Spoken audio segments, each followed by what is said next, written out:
প্রিয় দর্শক, আপনারা দেখছেন দ্য ডেইলি ক্যাম্পাস। আপনাদের সাথে আছি আমি তৌহিদ তুহিন। নিয়মিত আমরা বিভিন্ন বিষয় নিয়ে আলাপ আলোচনা করে থাকি। আজ আমরা আলাপ করব পে স্কেল নিয়ে।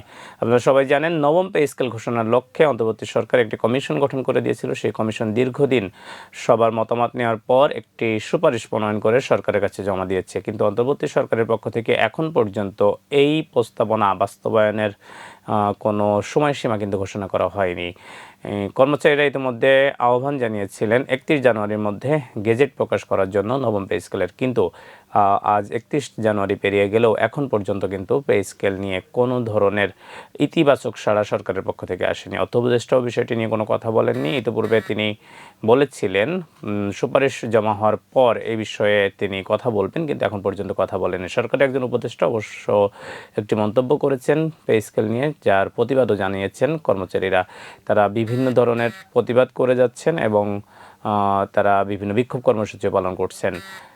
যদি আজকের মধ্যে যেহেতু হচ্ছে না, হয়নি, অর্থাৎ তারা যে সময়সীমা দিয়েছিল সেই সময়সীমার মধ্যে কিন্তু পে স্কেলটা হচ্ছে না।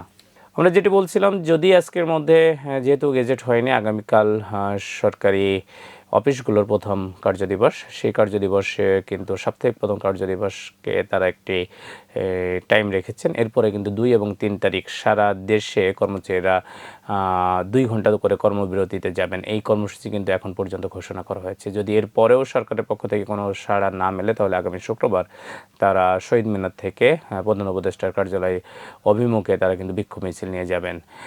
সেই কর্মসূচি আমরা ইতিমধ্যে দেখেছি। সব মিলিয়ে এখন পে স্কেলে যে জায়গাটি এসে দাঁড়িয়ে রয়েছে, কমিশনের সুপারিশ পাওয়ার পরও সরকারের পক্ষ থেকে কোনো ধরনের নড়াচড়া বলা চলে আমরা দেখতে পাচ্ছি না। অর্থাৎ এই সরকারের আমলে পে স্কেল হবে কি না সেটা নিয়ে যথেষ্ট সন্দেহ রয়েছে।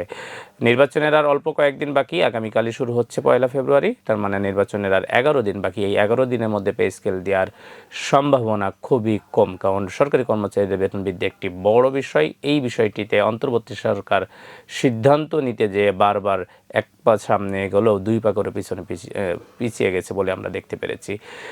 সেই জায়গাতে কর্মচারীদের যারা নেতারা রয়েছেন তারা আন্দোলনের হুঁশিয়ারি দিয়েছেন এতদিন, এখন কিন্তু আন্দোলনের সরাসরি কর্মসূচি ঘোষণা দিয়েছেন। এখন দেখতে হবে যে সরকারি কর্মচারীরা ঠিক কতটুকু কি আন্দোলন করেন বা কী ধরনের কর্মসূচি দেন, এবং সরকারের পক্ষ থেকে পে স্কেল নিয়ে ঠিক কোন ধরনের আশ্বাস বা প্রতিশ্রুতি আসে, সেই পর্যন্ত অপেক্ষা করতে হবে। মোটামুটি এটা এক প্রকার নিশ্চিত যে আলটিমেটামের পর আলটিমেটাম কিন্তু ভেস্তে যাচ্ছে কর্মচারীদের। এখন সরকারের পক্ষ থেকে ঠিক কী ধরনের বক্তব্য আসে তার জন্য আমাদের অপেক্ষা করতে হবে। অন্য সকল খবর এবং পে স্কেলের খবরের জন্য আপনার নিয়মিত নজর রাখুন দ্য ডেইলি ক্যাম্পাসের নজরে। দ্য ডেইলি ক্যাম্পাসের পেজে আজ এই পর্যন্তই। আপনাদের সাথে ছিলাম আমি তৌহিদ তুহি। বিদায় নিচ্ছি। ভালো থাকবেন, সুস্থ থাকবেন। ধন্যবাদ।